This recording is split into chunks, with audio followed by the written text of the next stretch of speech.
Hi everyone! Today I'd like to discuss my top 10 books about animals. Words can't quite do justice to the lives and works of these 10 remarkable people. The first is Born Free by Joy Adamson. This is a classic.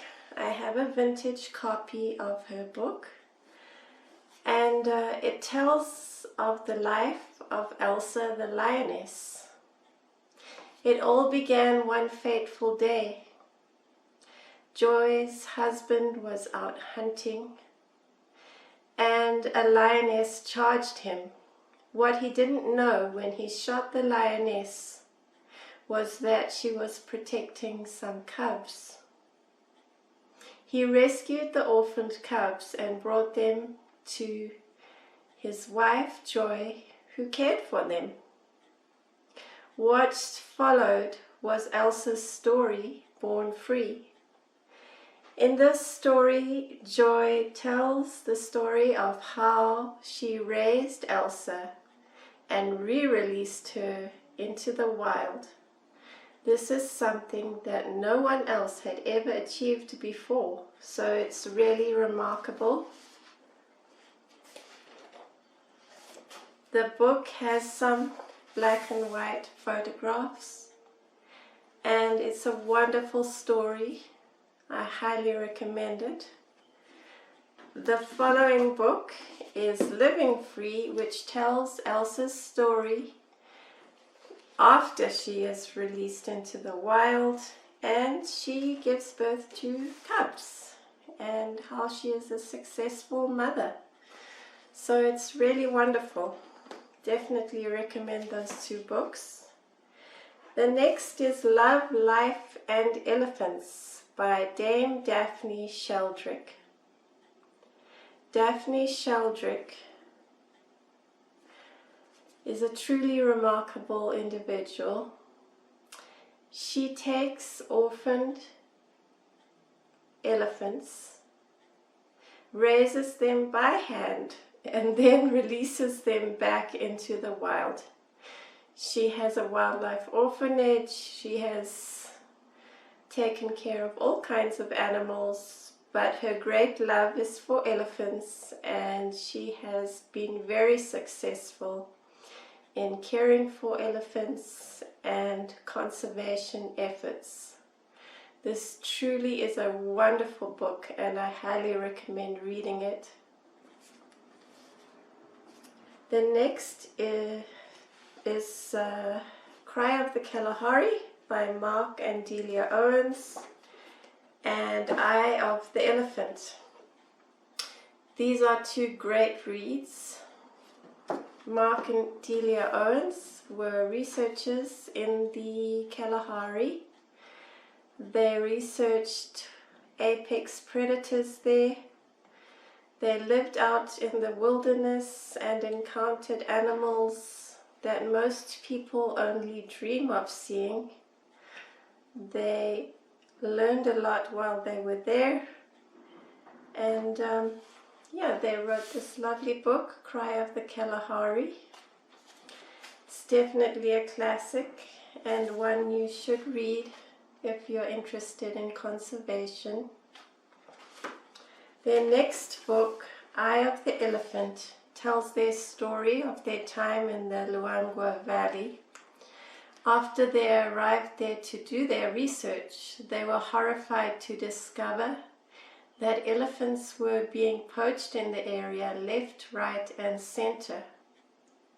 They decided to uplift the lives of those around them by encouraging them to develop tourism in the area instead.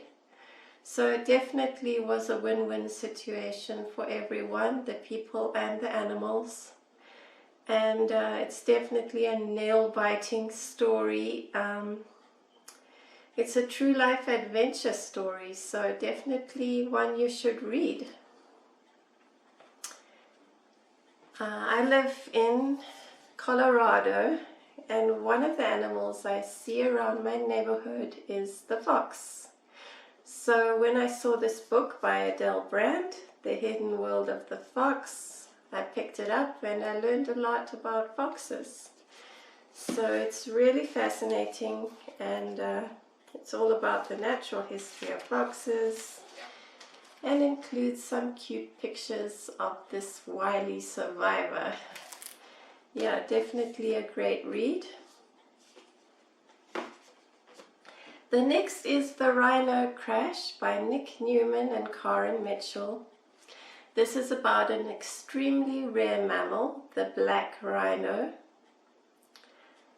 Nick Newman worked as a black rhino monitor on a wildlife reserve, and he helped nurse a black rhino back to health. This is included in his story. His story is about his childhood, his work as a wildlife monitor, as well as his subsequent breakdown. It's an incredible story, and I think overall it's a really positive one and a must read for anyone interested in wildlife conservation. The Elephant Whisperer by Lawrence Anthony. This is a great read. Anthony somehow came into the possession of a herd of elephants, or rather they took over his farm, and this book is about the highs and lows associated with having a herd of elephants on your farm. So it's quite an interesting story and definitely a good read.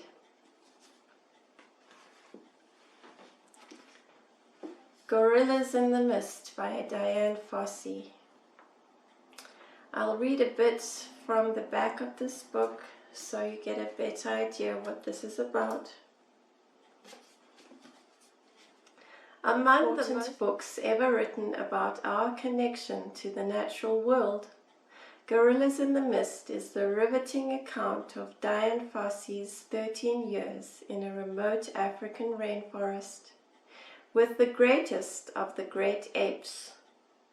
Fossey's extraordinary efforts to ensure the future of the rainforest and its remaining mountain gorillas are captured in her own words and in candid photographs of this fascinating endangered species. Unfortunately, Fossey was murdered in 1985, but we still have her research, which has helped further the conservation of great apes in Zaire and Uganda. This truly is a wildlife classic and one everyone should have on their bookshelf. Next up is Through a Window by Jane Goodall. Jane Goodall is the world's foremost expert on chimpanzees. Through a Window is the dramatic saga of 30 years in the life of an intimately intertwined community, one that reads like a novel, but is one of the most important scientific works ever published. The community is Gombe on the shores of Africa's Lake Tanganyika, where the principal residents are chimpanzees and one extraordinary woman who is their student, protector, and historian. In her classic, In the Shadow of Man, Jane Goodall wrote of her first 10 years at Gombe. In Through a Window, she brings this story up to the present, painting a more complete and vivid portrait of our closest relatives. So this is a fascinating book about the natural history of chimpanzees. I highly recommend it. And lastly, we have a book by Peter Allison, Whatever You Do, Don't Run. True Tales of a Botswana Safari Guide. Well, the title tells it all. This is a fun read. It's about Peter Allison and his experiences as a safari guide in Botswana. He was given a Land Rover and was responsible for driving tourists around, and this tells really fun stories about his experiences. Yeah, so that's it. I think if you pick up any of these books or all of these books, you will definitely learn something, and hopefully it will raise awareness about conservation efforts in Africa and elsewhere, and I'm sure you will definitely enjoy these stories. Okay, stay well. Bye now.